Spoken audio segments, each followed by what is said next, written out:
because this video is just for me to talk to you.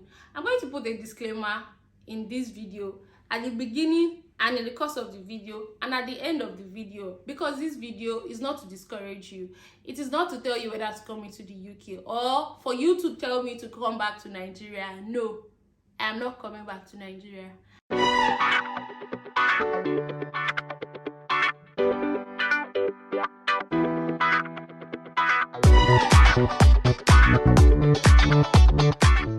Hi guys, and welcome back to my channel. My name is Abiola. Thank you for stopping by on my channel today. And in this video I just want to rant. In this video I just want to talk to you guys. And this video is not to discourage anybody from coming into the UK. This video is not to discourage you if you're already in the UK or whatsoever. This is my personal experience and I've decided to share it with you.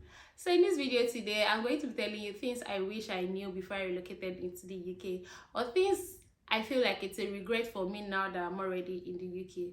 So for context, 1 year already in the UK, 1 year and few months in the UK, and it's been a good jolly ride. Yeah, it's been a wonderful ride. Ever since I moved into the UK, I already know that there will always be a good or the bad side. And like I used to say and encourage you in my previous videos, I used to say that if you intend to relocate into any country at all, just prepare for the best, prepare for the worst, and prepare your mind and be open to change. So I know I did all of that, but then UK still shocked me. Yes, they still shocked me. So I still feel like I'm new to some things, and I still have some things that I wish I knew before I relocated into this country. The first thing that I feel like I didn't think about before relocating to the UK was the immigration rule. The immigration rule in this country is too strict. Like, rules are too strict. Immigration rules are too strict in this country. Basically, you can't get your citizenship until after 10 years. That's crazy. I didn't think about it before relocating to the UK. I did not think about it, guys. I was just thinking, oh, it's time to jackpot, let me go with my family and, you know, let me just start my new life in another country, blah, blah, blah, blah, blah, like that. And on getting here, they told me that I have to stay in this country for 10 years before I can change my green passport. What I think I will change in 2 years, no. That's a big shocker, really. The fact that you also will need to wait for like 5 years, that is if you're already on your indefinite leave to remain, before your children can get citizenship in this country, is another rule that I don't understand. I came here because of my own children. I came here so that my children will not have the green passport. Yes. That is one of the reasons why I came to this country. But I realized that I have to be on my indefinite leave to remain part before my children can get the automatic citizenship, which I feel is not so good, because in other countries or in some countries, your children, or when you give birth to kids, they can get automatic citizenship. I did not know until I relocated to UK, and it's still paining me in my chest. Yes, it's not something I'm happy about. So that's one of my regrets, because I didn't think about it. I did not know this until I relocated to the UK. Another thing is, I as a person, I also need to live in the UK for 5 years to apply for my indefinite leave to remain. After applying for my indefinite leave to remain, I need to pass living in the UK test, which I am going to pay for. I mean, it took me a lot of money to come to this country. Now I have to write the exam to even be able to have my permanent residency.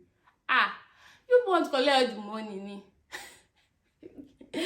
No, guys, it's really funny, because if you don't pass the test, I don't know what's going to happen, but you really need to pass the test for you to get your indefinite leave to remain. So I feel like the rules in this country, they are just too strict and they are too much. Another thing is, if you come into this country on the study route, or some people that come via the skilled worker route, not everybody have access to public funds. And then you start looking for what is public funds on Google, and you have to realize that anything can be public funds. And because you don't want to go against the rule, because you don't want to put yourself in any form of issue, you want to be sure that this is not a public fund, this is a public fund, and you want to clearly avoid public funds. So it doesn't really make any sense to me, because I traveled and I also wanted to enjoy the benefit of the land. So why do I need to start checking the difference between public funds and the one that is not public funds? So guys, if you're already in the UK, make sure that you're not taking public funds because it will wait for you in the future. I've said my own. Another thing that I feel like I wish I knew before I relocated to the UK is I didn't understand better why to come via the skilled worker route and why to come via the study route. Personally, I feel or I wish that I came via the skilled worker route. This will put me on a pathway to my indefinite leave to remain immediately I step into the country.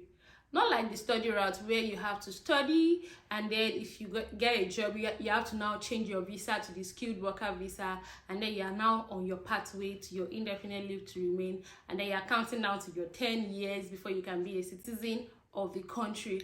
It's just very stressful. So I feel like I wish I had come via the skilled worker route and I would not have to be counting this number of years before I will be able to get my citizenship in this country. So is it a regret? Yes, it is a regret. So if you're watching this video and you're considering study or skilled worker route, make a decision for yourself because this video is my own experience. If you want to share your experience, I'll be waiting for you in the comment section so we can talk about it together. Another regret that I have in this country is about the weather. Well, some people will be if you want to come back to Nigeria, come back to Nigeria. See, this video is not for you. If you have that thought in your heart, scratch it, because I just wanted to rant because you are my guy. That's why I'm ranting to you.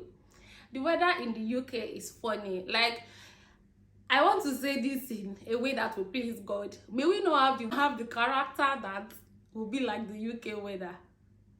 Does that make sense? Whatever. But may we not have that kind of character, because if your attitude is like the UK weather, oh my God, your mental health is shattered.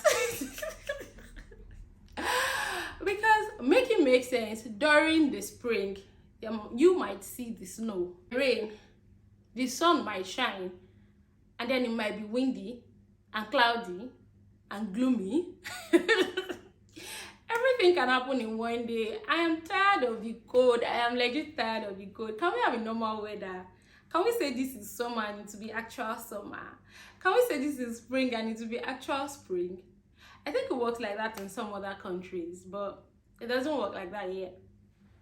And I didn't know this until I moved into the UK. Next one pains me so much because as an accountant, I'm particular about numbers. Yes, I am particular about numbers. If you are not seeing numbers on the screen when you're watching something, I am seeing numbers on the screen. Why are we paying so much tax in the UK? Why are we paying so much tax in the UK? Tax rate is just too much. The tax rate is this high, which is not fair to me. Because I felt like if I'd considered that, maybe I would have been looking towards another country. Sincerely, I can't be earning money and I'm paying that amount of money to the government. Why? And I don't even have access to the public funds. That's the most annoying part. I don't have access to the public funds because you would say, oh, taxes for them to do this and do this and do that. Yes, they are doing it, but some of the things that they are doing, I don't have access to it because I don't have access to public funds yet. So I feel really bad sometimes when I get my pay and then I see that this particular amount of money has been deducted from my salary. I don't like it. I don't really like it. It doesn't really make me feel happy, but maybe when I get to the part where I can also enjoy everything from the public funds, I might feel better about it. But right now, the tax I'm paying is just too much. Also, the salary. I feel like other countries pay well. Yeah, looking at the nursing side, I'm not a nurse, but looking at the nursing side, a lot of people say that the US pay their nurses well more than the UK. And also, I watched some videos recently where the nurses in the UK are on strike because they need a pay rise, and a lot of people are also on strike because of pay rise. Government, please increase their pay. Increase their pay. They are the ones saving our lives. These nurses will also look at other countries to see that, oh, this particular job that I'm doing in the UK and they're paying me this amount of money. What if I go to this country? They are going to pay me better. Another thing that is not really my concern is about the nurses too. So I heard that as a nurse in America, once you get your job and you move into America, you're going to get your green card. Please correct me if I'm wrong in the comment section, but that was what I heard. And then in the UK, you still have to do the normal way to get your residency, 5 years. That's the normal way here. So I feel like the differences are just too much. And when you consider working in a particular country, UK doesn't come to mind first. But when I was planning to come into the UK, I didn't think about this. I didn't read about this until when I got into the UK. So it's a regret for me, but I'm fine. Lastly is the British accent. Guys, this thing is hard. It is even hard to make them. Maybe I need to start using Lipton tea and everything to wash my mouth in the morning so I can speak like them. Really, to even understand what some people say is difficult, because come to think of it, when I was moving to the UK, I'm like, everybody speaks English. Like, it was even the British that colonized Nigeria, so I should be able to understand them. It wasn't like that. Before you can listen and understand what some people would say 100%, you have to be like, oh, can you come again? Oh, can you say that again? That was for me actually, because it took a while before I could understand some things that some people say. And then it was until I got into the UK that I realized that accent differs city by city. They say that in Liverpool there is an accent, and then in London there's another accent. The Scottish people also have their accent. So anything I say henceforth or right now is Bournemouth accent. Do not take this video so seriously. I mean, this is just my experience. This is just me ranting to you, and this is just me gisting you guys, because you are my guy. And thank you for watching my video. Thank you for subscribing to my channel. And if you're here to watch my other videos, please do well to watch it. Share this video with your friends and your family members, and I'm gonna see you in my next video. Bye bye.